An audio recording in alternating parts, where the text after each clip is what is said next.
Olá, olá! Estamos de volta com mais um Fala Mercado aqui do nosso Coletiva.tv. Marketing para dentro. Aquele que engaja os colaboradores a vestirem a camisa, darem seu melhor, ter senso de dono, reter esses talentos. Endomarketing. Uma área que está ganhando espaço, mas em plena ascensão.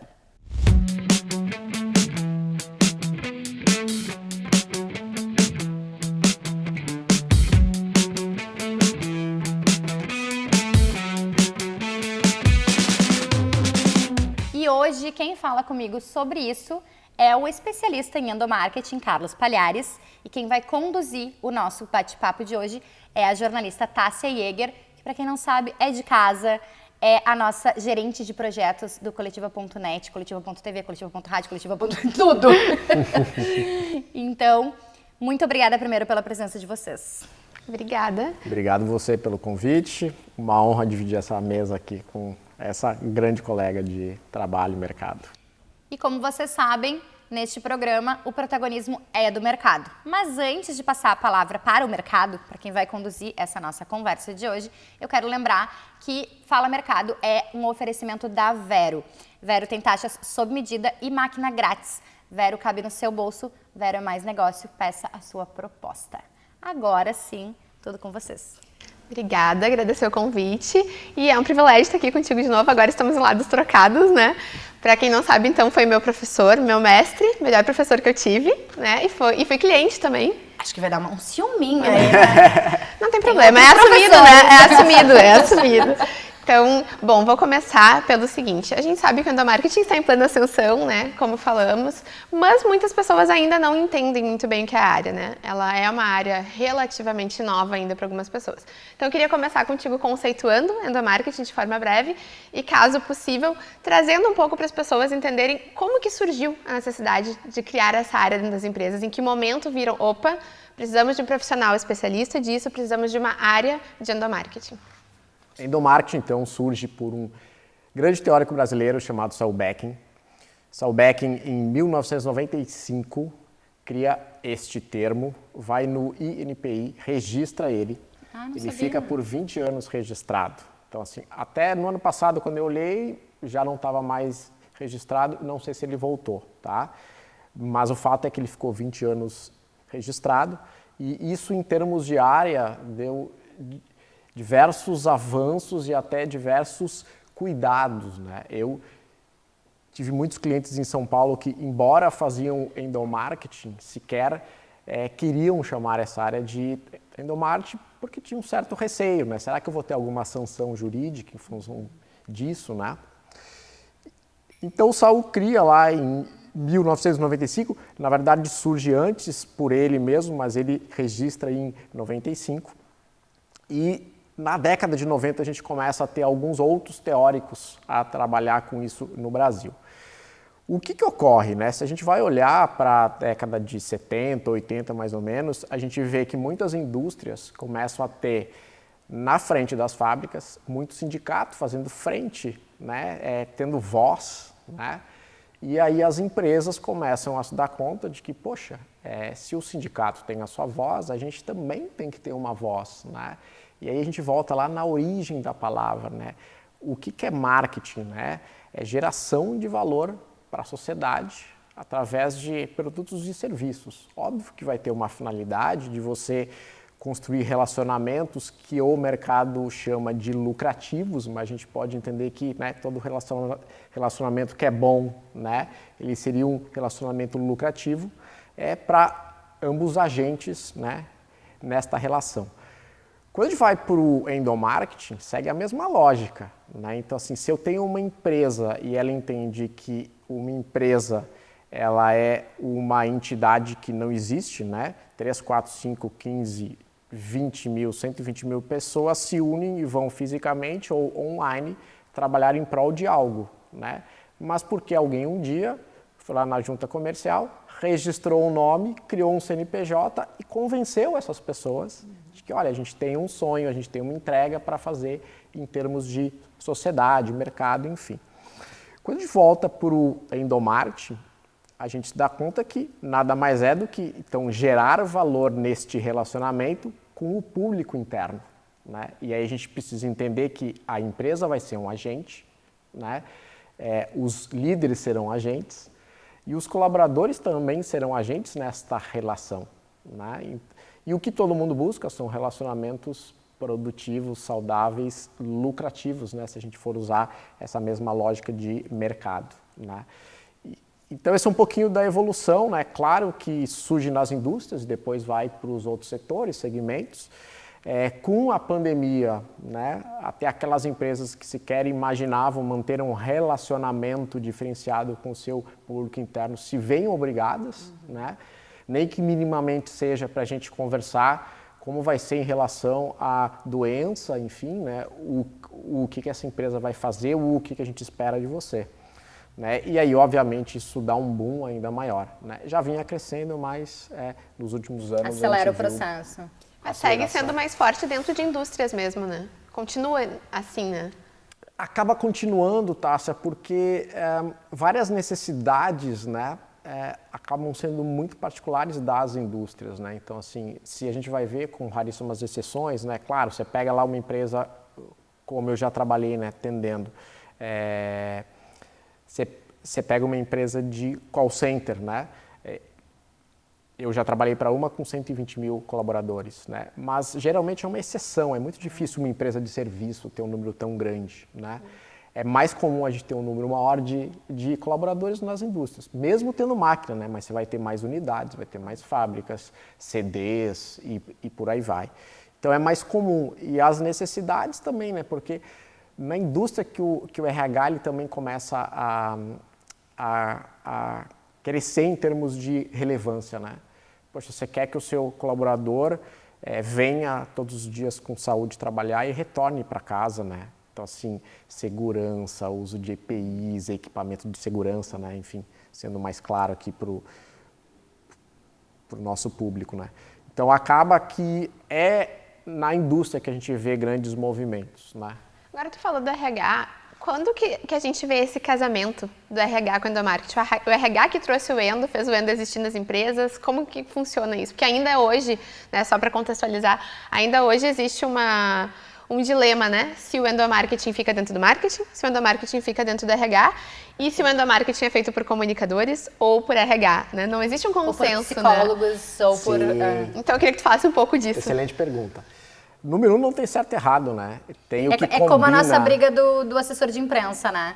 Na nossa área. Assessoria de imprensa Certamente. se faz por jornalista ou se faz por relações públicas? Cara, qualquer um dos dois pode fazer, né? Bem feito, inclusive. Desde que bem feito. Desde que bem feito, exato. Até porque quando a gente volta lá na nossa faculdade, né? Sem querer entregar a idade, né?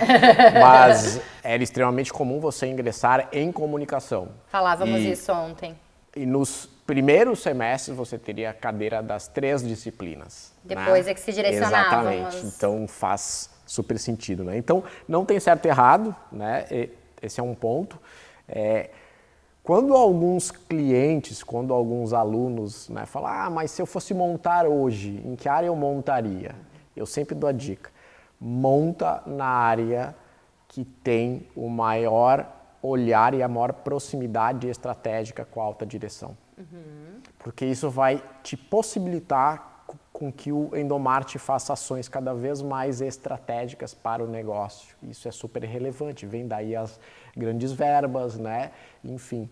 Caso contrário, cara, já vi dar muito certo no RH, já vi dar muito certo no marketing, já vi dar muito certo ser uma área isolada. Já tive clientes que migraram ao longo dos anos, começou numa área, foi para outra, né? Até porque muitos termos novos vão surgindo, né? E isso que é legal, né?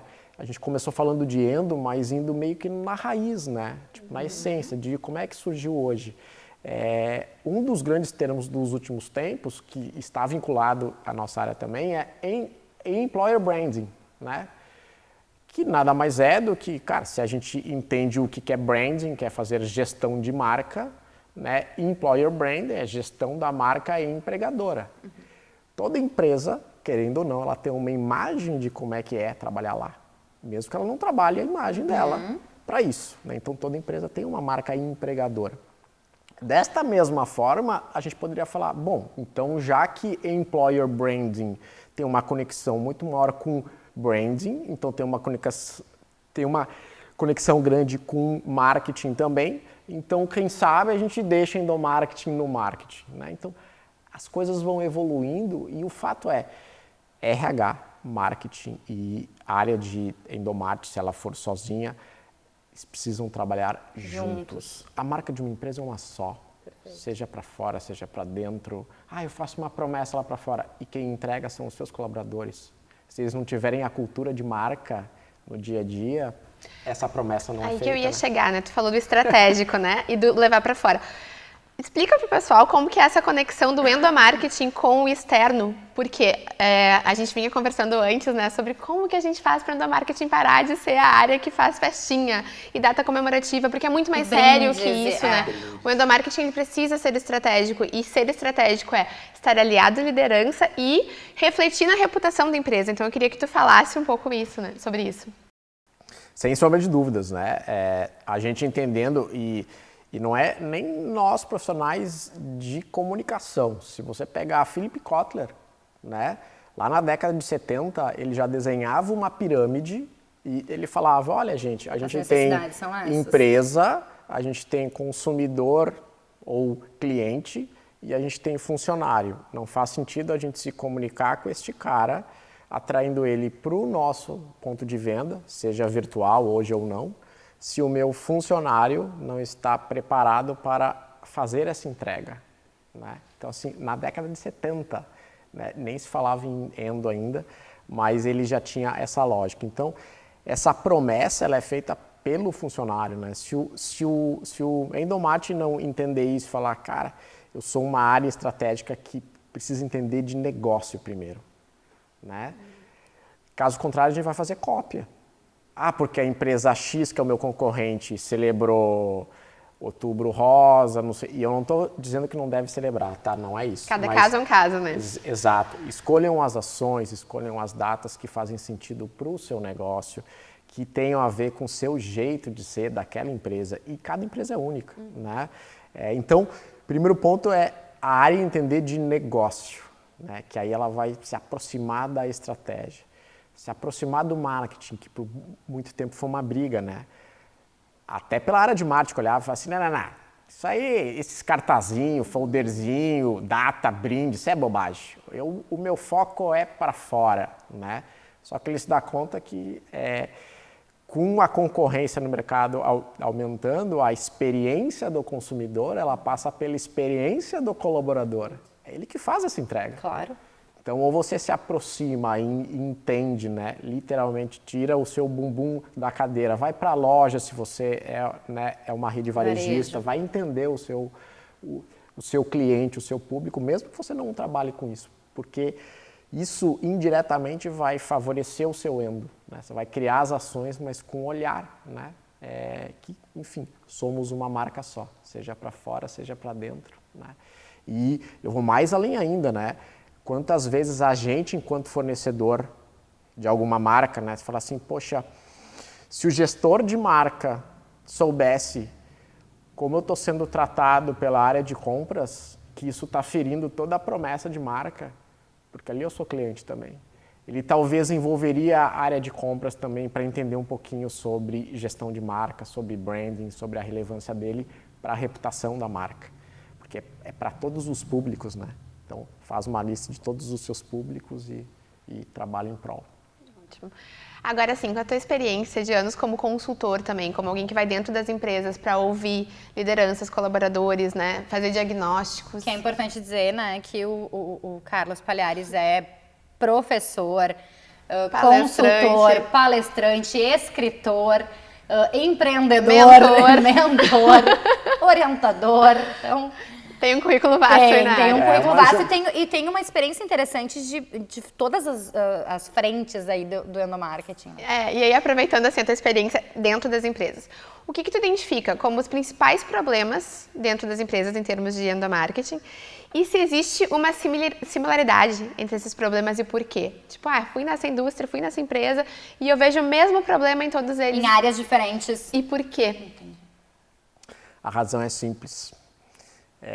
Juntamos dois seres humanos eles vão trabalhar no coletivo, mas ambos têm os seus anseios individuais, né? As suas crenças, a maneira como eu achei que você falou comigo e por aí vai. Então, isso aí, multiplicado pelo número de colaboradores em qualquer empresa, seja indústria, seja serviço, seja ONG, seja o que for, já eleva a complexidade. Então, assim, os problemas, eles sempre vão passar muito vinculados a como o colaborador está se sentindo lá dentro, né? Invariavelmente. Claro que existem as entregas dessas empresas, né? De novo, se é uma indústria, segurança é um item super forte, né? Então, assim, de repente, no outro segmento não é tão forte assim, mas a gente precisa das pessoas engajadas para entregar resultado. Então, invariavelmente, as similaridades dos problemas ocorrem porque não é todos os dias que a gente está engajado, né? E guardadas existe as devidas diacão em proporções qualquer também, empresa, né, Paulista? né? Assim, daqui a pouco o problema é o mesmo, mas a proporção é outra, né? Porque a gente fala em 120 mil Sem funcionários, dúvida, sem colaboradores, mas a gente também fala de 12 funcionários, Sem 12 dúvida. colaboradores. E os problemas, eles são os mesmos que se tratam, no final das contas, como eu digo há muitos anos, né? Quando a gente fala de comunicação. São pessoas. São pessoas, são seres humanos, não Seres importa humanos. a ferramenta que a gente dê, não importa a tecnologia interferindo no nosso dia a dia, no nosso comportamento. São seres humanos. No fundo, a empresa é para você como você se sente no final de cada dia, né? Então, assim, é com esse legado que você vai para casa, né? E aí vem essa coisa, né? Eu errei muito na minha jornada, né? Profissional, porque teve um tempo que, nossa, que orgulho pagar o salário em dia, né? A gente falava disso antes lá fora. E quando você se dá conta que isso é meramente um contrato que foi feito, né? No Brasil, na maioria das empresas, você vai trabalhar 30 dias e até o 5º dia útil você recebe. Ou seja, uma maneira da empresa se financiar. Você vai trabalhar por 30 dias, mas eu não vou te pagar por dia. Você vai receber só lá no final. Então, é um acordo feito.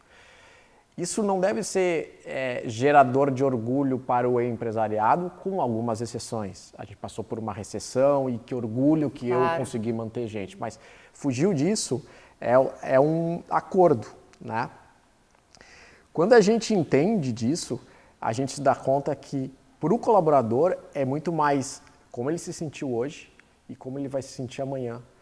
O passado não interessa. Já passou. Eu já fiz uma entrega passada. Ah, mas olha só, ajudamos a Tássia a fazer um curso de pós-graduação em 2000 e não sei quanto. Tá, beleza, já passou. O que vocês vão proporcionar para ela daqui para frente? Ela honra isso, certamente ficou feliz, mas a relação é hoje. Sim, não vai me prender por aquilo, né? Não vai te prender por aquilo. Então, no fundo, somos seres humanos e então todas as empresas navegam nos mesmos problemas, eles passam muito pelos desafios de engajamento. Falando em engajamento agora, que a gente entrou nisso. Vocês combinaram? Tem Vocês alguns. treinaram Não. a conversa? Mas é que é muitos anos de conexão.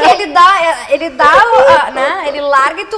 É que as nossas trocas já vêm de anos, né? Às vezes a gente troca por WhatsApp, alguma É coisa. bonitinho de ver vocês dois, gostei. Tem que ser assim, né? O mercado tem que ser assim, né? A gente tem Facilita, que se ajudar. né? Mas... Mas olha, meu papel aqui, eu tô de paisagem hoje. Não, linda. longe disso. Não, as Adorei. intervenções são sempre muito importantes. Exatamente. Até porque Pontuais, pontuais. São contribuições, Isso, não? exatamente. São intervenções. Muito bem.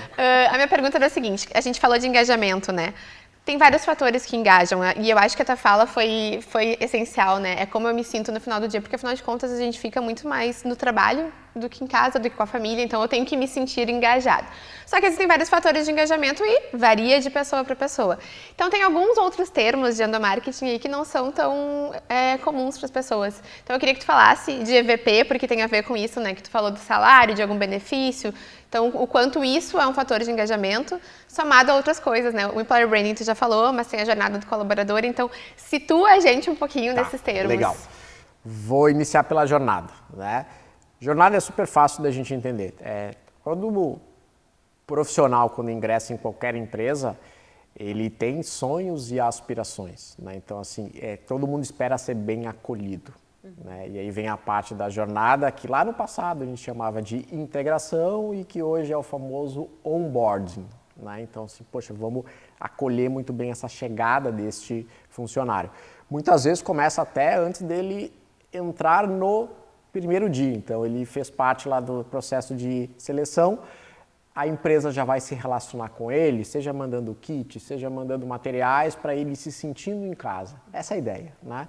Ele se sentir em casa.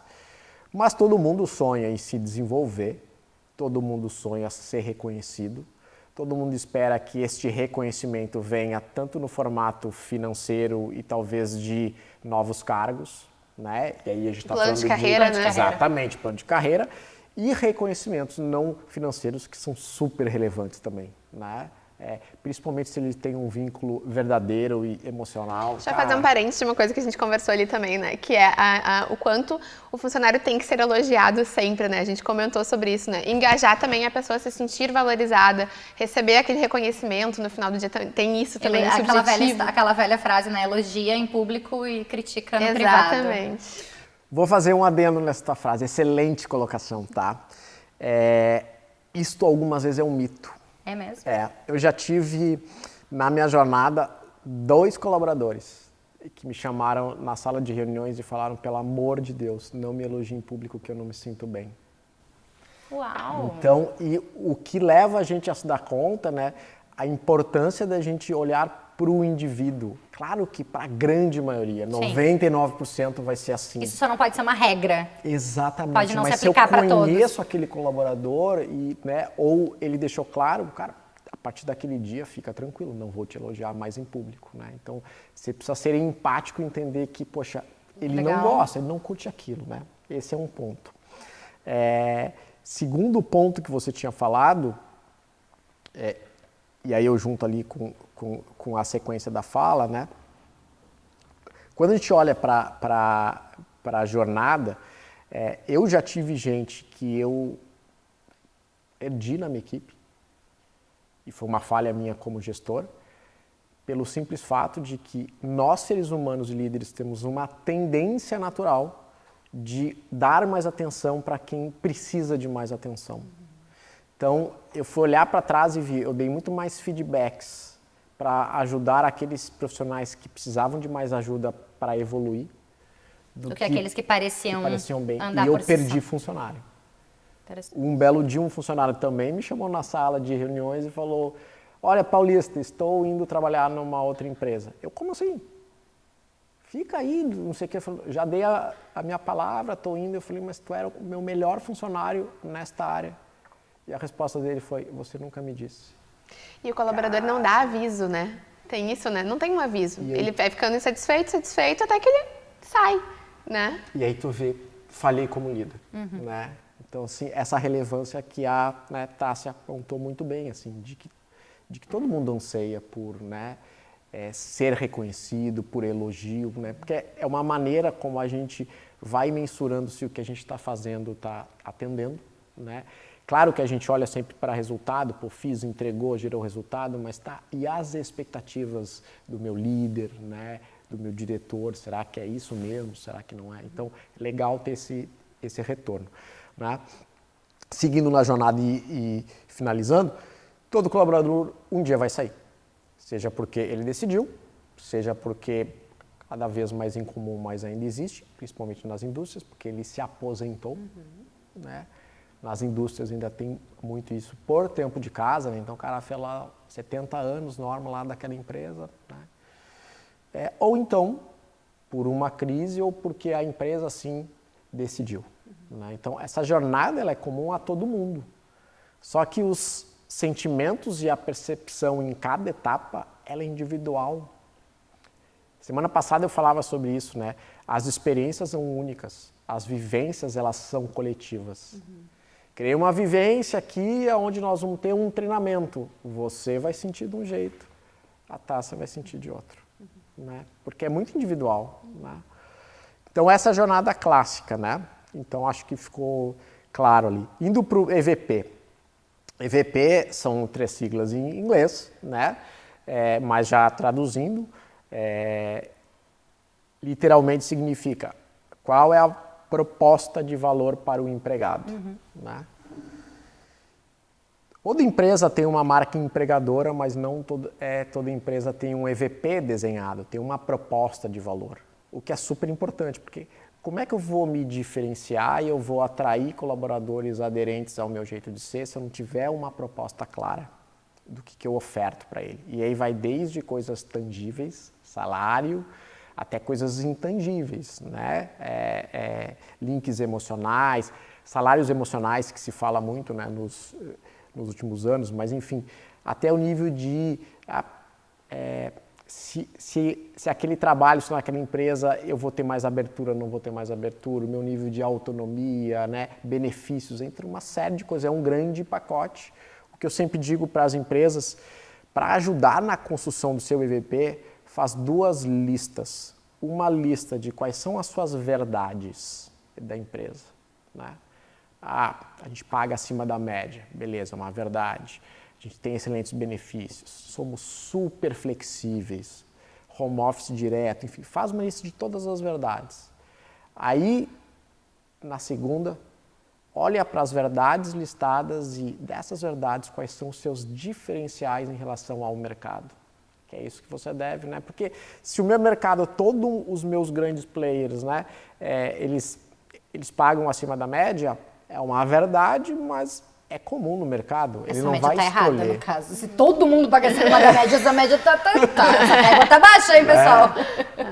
E aí, dessa forma, você vai construindo a sua proposta de valor. Ela precisa ser tangível, né, para esse colaborador e, obviamente, ser, junto com a imagem da marca para fora, né, mostrar essa imagem, né, para que eu tenha sempre adesão de colaboradores que já venham sabendo, né. Vou trabalhar lá porque lá eu sei que eles não são chatos com horário, eu vou poder trabalhar home office, o meu pacote de, né, benefícios, poxa, eu tenho filho, agora tem creche, então eu quero muito, enfim, né.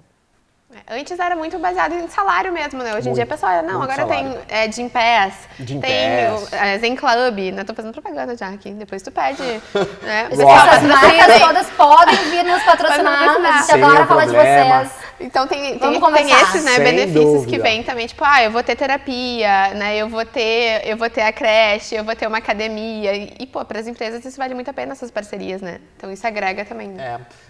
O day off no aniversário, tem as coisas. O que eu sempre gosto de falar, que segue na mesma linha das datas, viu?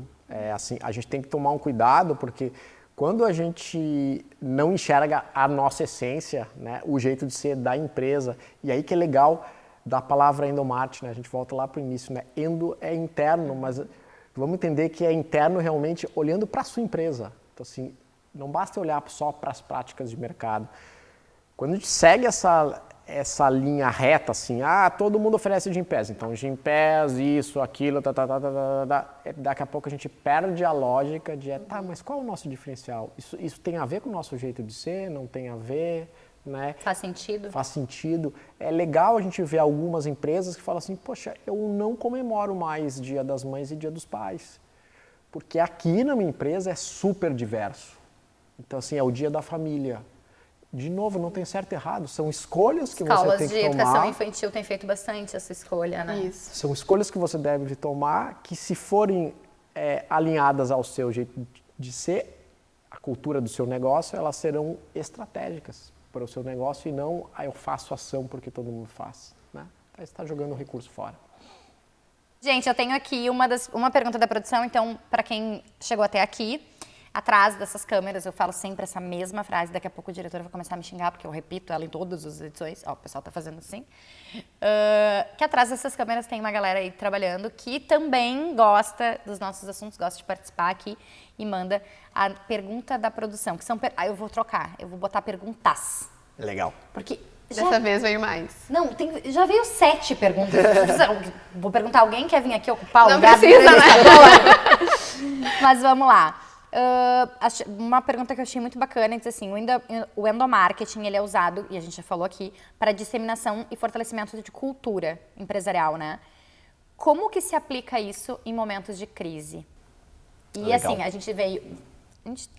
pandemia, a gente tem agora o case é ótimo, né? Mas enfim, das vinícolas, quando há uma denúncia muito grave, enfim, esses momentos quando há um acidente da TAM, por exemplo, né? Poxa, em grandes proporções. Como usar o endomarketing a favor das empresas nesses momentos de crise? Legal. Quando você tem uma cultura clara e forte, a cultura vai te ajudar nesses momentos de crise. Tem já alguns estudos de mercado que eles comprovam isso, né? Até relacionados à pandemia também. Aquelas empresas de cultura mais fortalecida tiveram mais facilidade de, né, passar por essas ondas, tá? O que a gente sempre levanta no Endo, né?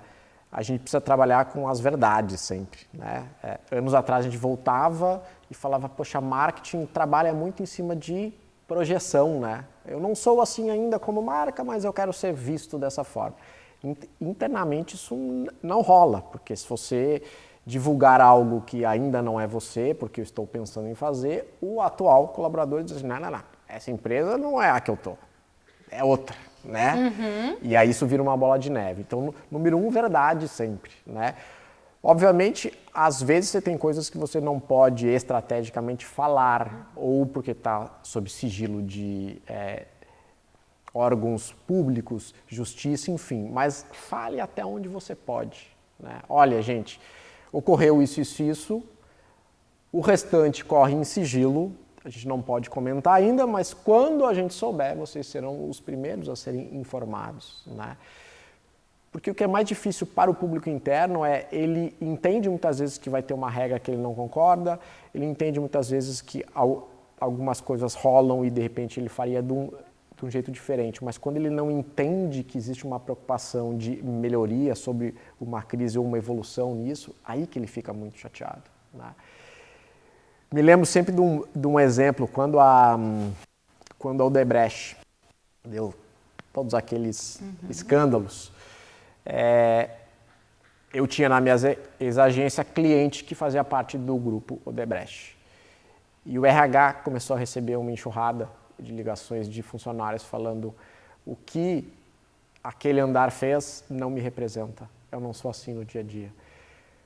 Quando o RH, junto com a área de comunicação e a minha agência viu isso, falou assim, gente, tem um potencial verdadeiro para a gente criar uma campanha de orgulho mostrando que eu não sou assim, porque não vai ser nada goela abaixo, as pessoas querem ter a voz e falar, eu não sou assim, eu sou honesto, isso não me representa no dia a dia, né? Então, trabalhar com a verdade e até onde você for, e com o colaborador, né? Se você tentar excluir ele, você vai ter estresse nisso aí. Quem vai? Pode falar. Ninguém vai. Não, eu vou deixar tu ir, porque a gente chegou naquele momento que eu não gosto. Que é o momento de dar tchau. Então, última pergunta, Tássia. E uma resposta, infelizmente, breve. Nosso tempo está acabando. Então tá, eu quero saber qual é o futuro do endomarketing, da comunicação corporativa. Puxar para o nosso lado quais são as tendências, né? Ótimo, temos as revistas do selo Tendências, Perfeito. então já foi fonte, né? Algumas vezes. Fonte. Então, quais são as tendências do endomarketing? O que a gente pode esperar de novo? Em ferramenta, em conceito, em estratégia? A tendência do endomarketing, por mais maluco que seja, é voltar para a sua essência. Se o endomarketing voltar a fazer belas ações com o respeito da palavra feijão com arroz, ele vai evoluir, né? Então, assim, porque como o mundo ficou muito tecnológico, a gente precisa de humanização nas ações. E aí eu já te respondo sobre ferramenta. Então, assim, é óbvio que vão surgir novas ferramentas online, mas a resposta ela é só um meio. Como é que eu faço para que o meu colaborador na ponta sinta que ele não é um número, que ele é um indivíduo, né? Então, esse vai ser o nosso desafio.